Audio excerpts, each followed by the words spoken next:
ASPN academy. இது TNPSC topper சீரீஸில் part 30th video தான் இன்றைக்கி நம்ம பார்க்க போகிறோம்.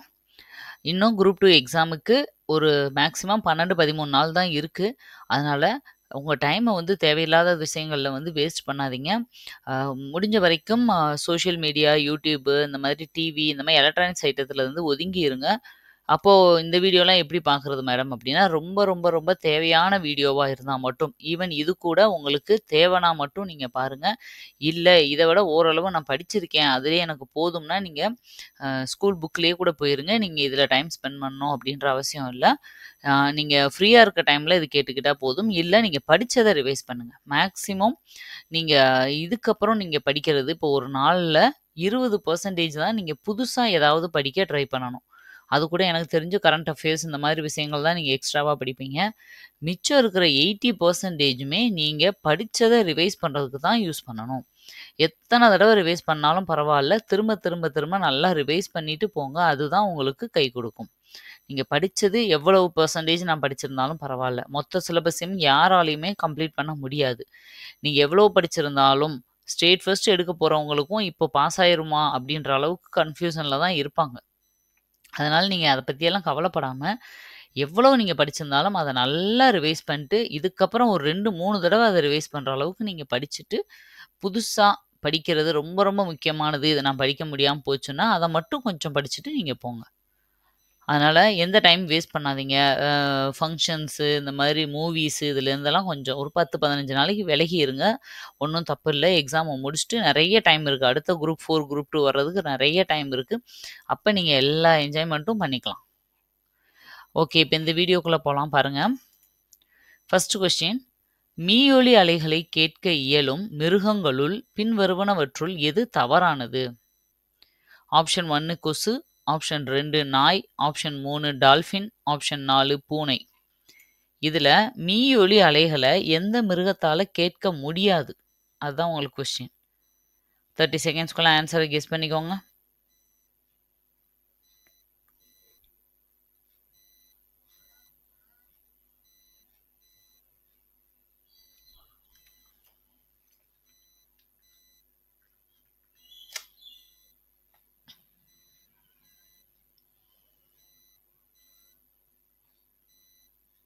இதுக்கான சரியான விடை என்னன்னு பார்க்கலாம்.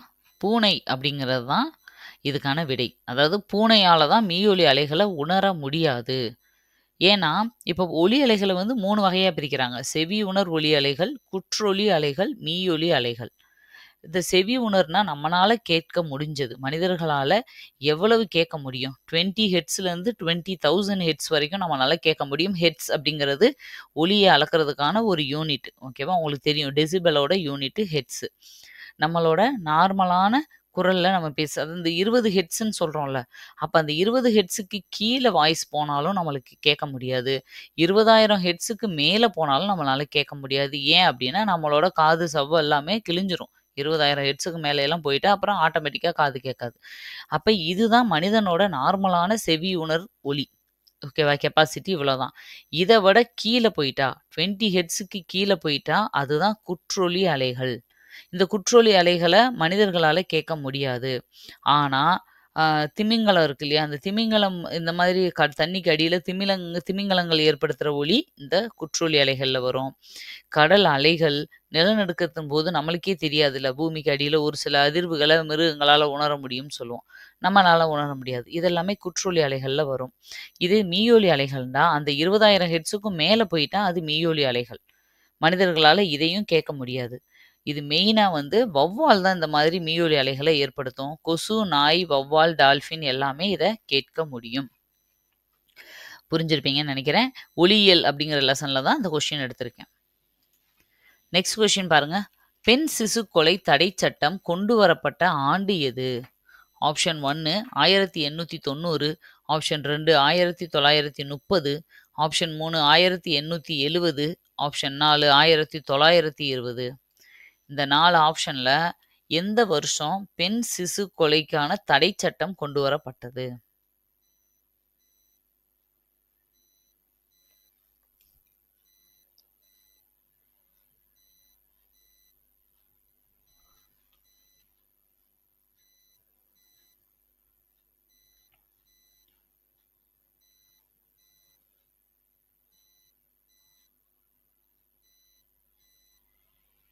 இதுக்கான சரியான விடை பாருங்க. 1870ன்றது தான் சரியான விடை. நீங்க எல்லாருமே ஒருவேளை இதோட ஆன்சர் தெரியலன்னா, 1900 சம்திங்ல இருக்க ஆப்ஷன தான் கரெக்ட்டா இருக்கும்.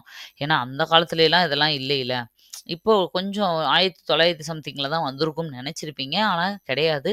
1870லயே இந்த பெண் சிசு கொலைக்கு தடை சட்டம் வந்துருச்சு. இப்போ லேட்டஸ்ட்டா வந்தது என்னன்னா, கருவில இருக்கிற குழந்தை வந்து ஆணா, பெண்ணா அப்படிங்கிறத சொல்லக்கூடாதுன்றது தான் இப்ப லேட்டஸ்ட்டா வந்துச்சு. ஓகே. இது வந்து காலங்கள் தோறும் இந்திய பெண்களின் நிலை அப்படிங்கிற லெசன்லேருந்து எடுத்த கொஸ்டின். நெக்ஸ்ட் 3 கொஸ்டின் பாருங்க. பூலித்தேவர் யாரால் தோற்கடிக்கப்பட்டார்?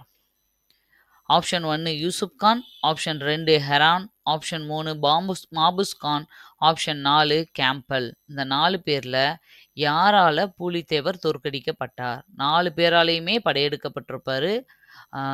4 பேர் கூடயுமே சண்டை போட்டிருப்பாரு. யாரால ஆனா ஃபைனலா தோற்கடிக்கப்பட்டார்ன்றது தான் உங்க கொஸ்டின்.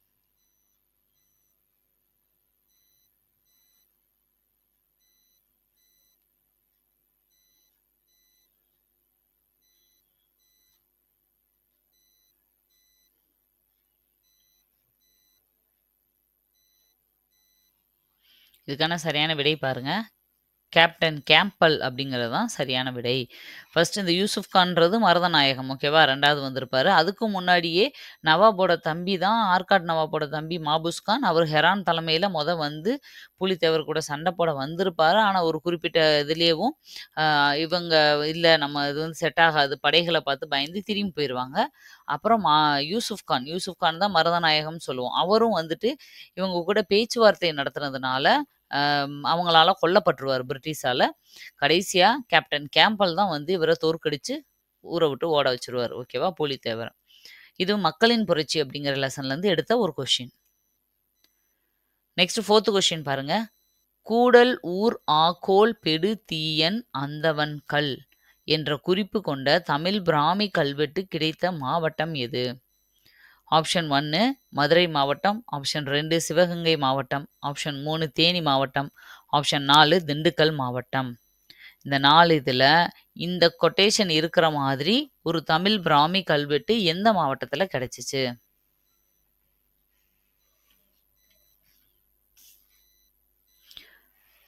இதுக்கான பொருளையும் நான் சொல்லிடுறேன். இந்த கூடல் ஊர் ஆகோல் பெடு தீயன் அந்தவன் கல்னா என்ன அப்படின்னா, கூடலூரில் ஆணிரை கவர்ந்தபோது நடந்த பூசலில் கொல்லப்பட்ட தீயன் அந்தவனின் கல் அப்படிங்கிறது தான் இதோட அர்த்தம். இத வச்சு நீங்க கெஸ் பண்ண முடியும்னு நெனைக்கிறேன். கூடலூர் எந்த மாவட்டத்துல இருக்கு அப்படின்றத வச்சே நீங்க ஓரளவு கெஸ் பண்ண முடியும். பாருங்க, தேனி மாவட்டம் அப்படிங்கிறது தான் சரியான விடை. தேனி மாவட்டத்திலயும் பர்ட்டிகுலரா அதுவும் புலிமான் கோம்பை அப்படிங்கிற ஊர்ல தான் இந்த கல்வெட்டு கிடைக்கப்பட்டிருக்கும். தொடக்க கால தமிழ் சமூகமும் பண்பாடும் அப்படிங்கிற லெசன்ல இருந்து எடுத்த கொஸ்டின் தான் இது. ஓகே, நெக்ஸ்ட் கொஸ்டின் பார்க்கலாம். காஸ்மாஸ் என்பது ஒரு டேஸ் சொல்லாகும். ஆப்ஷன் 1 லத்தீன், ஆப்ஷன் 2 சமஸ்கிருதம், ஆப்ஷன் 3 கிரேக்கம், ஆப்ஷன் 4 உருது. இதுல இந்த காஸ்மாஸ் அப்படின்னா என்ன அர்த்தம்? ஆக்சுவலா காஸ்மாலஜி அப்படின்னா என்னது? அண்டவியல் அப்படின்னு அர்த்தம். அண்டம், இந்த பிரபஞ்சத்தை பத்தி படிக்கிறது தான் அண்டவியல், காஸ்மாலஜி. அந்த காஸ்மாஸ் அப்படிங்கிற வார்த்தைக்கு தான் என்ன அர்த்தம்? அர்த்தம் என்னன்னு கேட்கல. அது என்ன மொழி சொல் காஸ்மாஸ் அப்படிங்கிறது? எதுல இருந்து இந்த பேர் வந்துச்சுன்னு கேட்கிறேன்.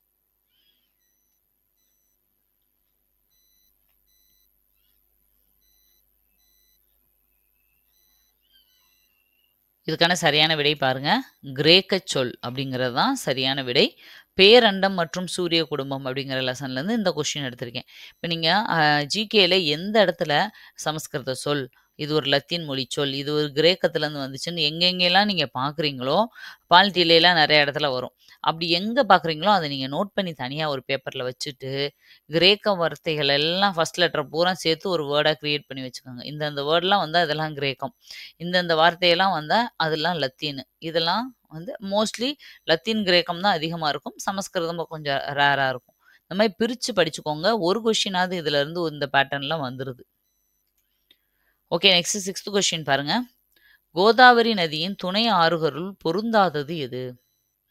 Option 1 Pranhita, option 2 Indravati, option 3 Purna, option 4 Bima.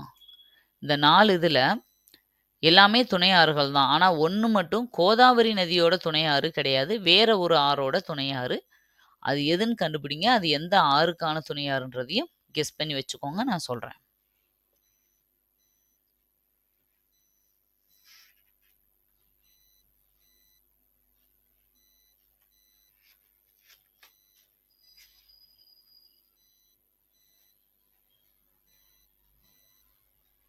இதுக்கான சரியான விடை பார்க்கலாம்.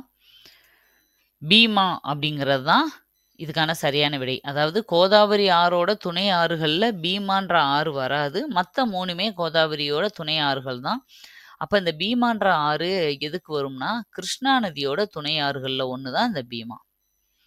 அதனால இதுதான் இதுல பொருந்தாத ஒண்ணா இருக்கு. இது இந்தியா அமைவிடம், நிலத்தோற்றம் மற்றும் வடிகால் அமைப்புன்னு சொல்லி 10th ஜியோகிராஃபில ஃபர்ஸ்ட் லெசன்ல இருக்கிற ஒரு கொஸ்டின் தான் இந்த கொஸ்டின். நெக்ஸ்ட் 7th கொஸ்டின் பாருங்க. வேதம் என்ற சமஸ்கிருத சொல்லிற்கு டேஸ் என்று பொருள். வேதம் அப்படிங்கிறது ஒரு சமஸ்கிருத சொல் அப்படிங்கிறதையும் இங்க நான் கொடுத்துட்டேன். அதுக்கு என்ன அர்த்தம் அப்படிங்கிறது தான் கொஸ்டின். ஆப்ஷன் 1 அறிவு, ஆப்ஷன் 2 ஆன்மீகம், ஆப்ஷன் 3 அன்பு, ஆப்ஷன் 4 ஆதரவு. இந்த 4 இதுல இந்த வேதம்ன்ற சொல்லுக்கு என்ன அர்த்தமா இருக்கும்? மேக்ஸிமம் நீங்க கெஸ் பண்ணிட முடியும்.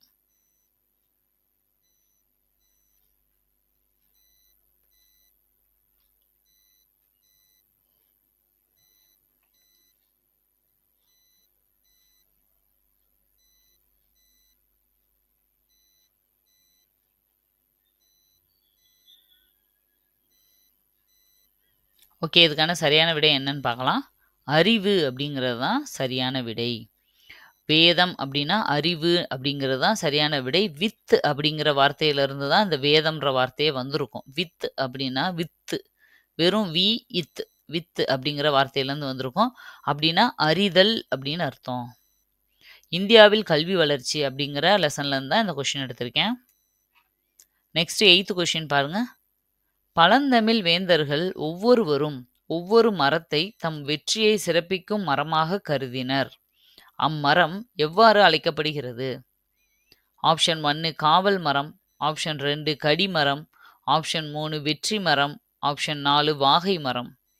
இந்த 4 இதுல ஒவ்வொரு வேந்தர்களுமே பெரிய பெரிய மன்னர்கள் எல்லாம் அவங்க ஊருக்குள்ள அவங்க இருக்கிற தலைநகரத்துல ஒரு மரத்தை வந்து அவங்களோட வெற்றியை குறிக்கிற மரமா வச்சிருப்பாங்களாம். அந்த மரத்துக்கு காவல் போட்டு எப்பயுமே ராத்திரியும் பகலும் ஆளுகளை வச்சு பார்த்துக்கிட்டே இருப்பாங்க. அந்த மரத்தை வந்து யாராவது டேமேஜ் பண்ணா அவங்களுக்கு வந்து பயங்கரமான தண்டனை எல்லாம் கிடைக்கும். அந்த மரத்துக்கு என்ன பேரு அப்படிங்கிறது தான் கொஸ்டின். 30 செகண்ட்ஸ் உங்களுக்கு டைமு. ஆன்சரை கெஸ் பண்ணிக்கோங்க.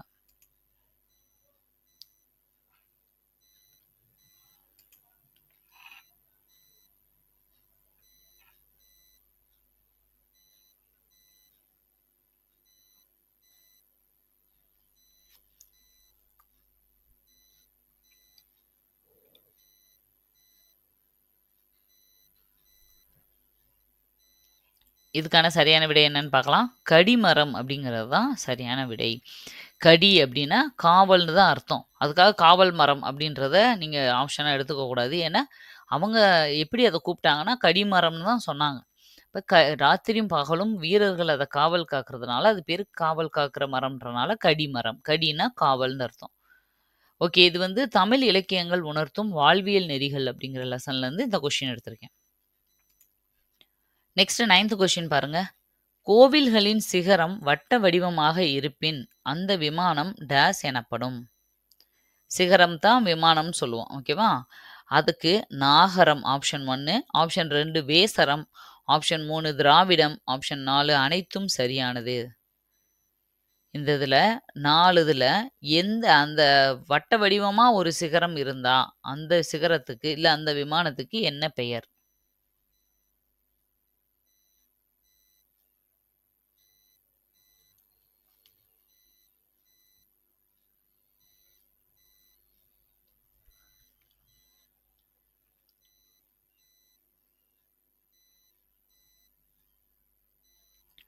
இதுக்கான சரியான விடை என்னன்னு பார்க்கலாம். வேசரம் அப்படிங்கிறது தான் சரியான விடை. அதாவது திராவிட கலைகள், திராவிட கட்டடக்கலையை 3 வகையா பிரிப்பாங்க. கோயில்கள், கட்டடங்கள்லாம் கட்டுறாங்க இல்லையா? அதில் தான் நாகரம், வேசரம், திராவிடம் அப்படின்னு 3 வருது. ஒருவேளை அந்த சிகரம் வந்து சதுரமா இருந்தா அது நாகரம், வட்டமா இருந்தா வேசரம், எண் பட்டை வடிவத்துல 8 பட்டை வடிவத்துல எண் கோணம்னு சொல்லுவோம்ல, அந்த மாதிரி இருந்துச்சுன்னா அது திராவிடம். இந்த 3யுமே தெரிஞ்சுக்கோங்க. தமிழர் கலைகள் அப்படிங்கிற ஒரு லெசன்ல இருந்து தான் இந்த கொஸ்டின் எடுத்திருக்கேன். Next last question 10th question பாருங்க. பக்தி மார்க்கத்தில் சகமார்க்கம் என்ற நட்பு மார்க்கத்தை பின்பற்றியவர் யார்? சகமார்க்கம்னா அப்ப என்ன அர்த்தம்? நட்பு மார்க்கம்னு அர்த்தம். அதுவும் ஒரு கொஸ்டின் இதுக்குள்ள இருக்கு. இதை ஃபாலோ பண்ணவர் யாரு அப்படிங்கிறது தான் இப்போ உங்களுக்கு question. Option 1 Sundarar, option 2 Thirunavukkarasar, option 3 Manikkavasagar, option 4 இவர்கள் அனைவரும். இதுல யாரு இந்த நட்பு மார்க்கத்தை ஃபாலோ பண்ணவரு?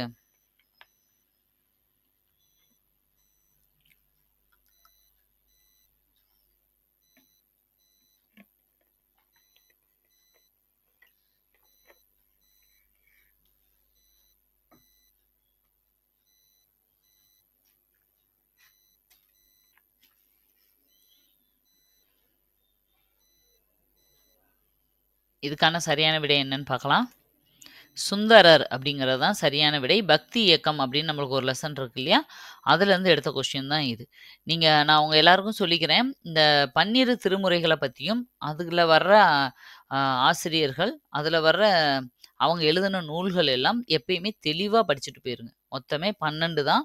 அதுவும் ஆல்ரெடி வந்து அதில் நம்மளுக்கு நிறைய பேரை பற்றி ஆல்ரெடி உங்களுக்கு தெரிஞ்சிருக்கும். திருநாவுக்கரசர் தாண்டக வேந்தர்னு அழைக்கப்படுறாரு. தேவாரத்தில் 4, 5, 6 எழுதினவர் அவரு. 1, 2, 3 எழுதினது திருஞான சம்பந்தர். 7 சுந்தரர். ஓகேவா? சுந்தரர் தான் இவர் தம்பிரான் தோழர்னு அழைக்கப்படுறவர். சக மார்க்கத்தை ஃபாலோ பண்ணவர் எல்லாமே சுந்தரர். அப்புறம் மாணிக்க வாசகர், திருவாசகம், திருக்கோவையார் எழுதியிருப்பாரு. இப்படி அந்த 12 திருமுறைகளையும் தெளிவாக வந்து நீங்கள் தெரிஞ்சுக்கணும். நான் தமிழில் கூடுதல் குறிப்புகள்லையும் அதை பற்றி நான் கொடுத்துருக்கேன். ஓகே, இன்னைக்கு வீடியோ இதோட முடிஞ்சது. 10 கொஸ்டினும் உங்களுக்கு யூஸ்ஃபுல்லாக இருந்திருக்கும்னு நினைக்கிறேன். நீங்கள் வந்து நான் கொஞ்சம் போக போக இன்னும் கொஞ்சம் டஃப் லெவலாக தான் இப்போ கொஸ்டின்ஸ் எல்லாம் எடுக்க ஆரம்பிச்சிருக்கேன். அதனால நீங்கள் உங்கள் ஸ்கோர் கொஞ்சம் கம்மியானாலும் நீங்கள் பயப்படாதீங்க.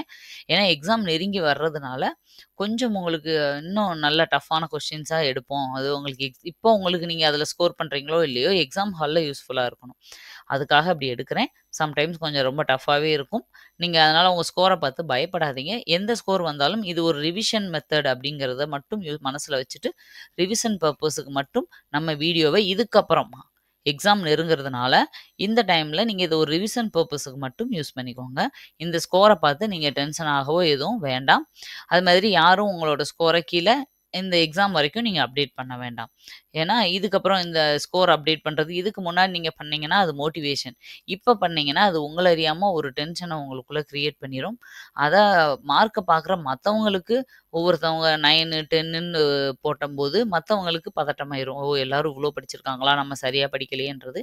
அதனால் ஸ்கோர் யாரும் நீங்கள் போட வேண்டாம். பட் உங்களை நீங்கள் எஸ்டிமேட் பண்ணுறதுக்கு இதை யூஸ் பண்ணிக்கோங்க. இல்லை தெரியாத கொஸ்டினை தெரிஞ்சுக்கிறதுக்காகவும், இல்லை ஜஸ்ட் ரிவைஸ் பண்ணிக்கிறதுக்கும். இது ஏதோ ஒரு ஃபார்மேட்டில் இந்த வீடியோவை நீங்கள் யூஸ் பண்ணிக்கிட்டால் எனக்கு அதுவே போதுமானது தான். ஓகே, மறுபடியும் இன்னொரு வீடியோவில் உங்களை நான் மீட் பண்ணுறேன். தேங்க்யூ. பை.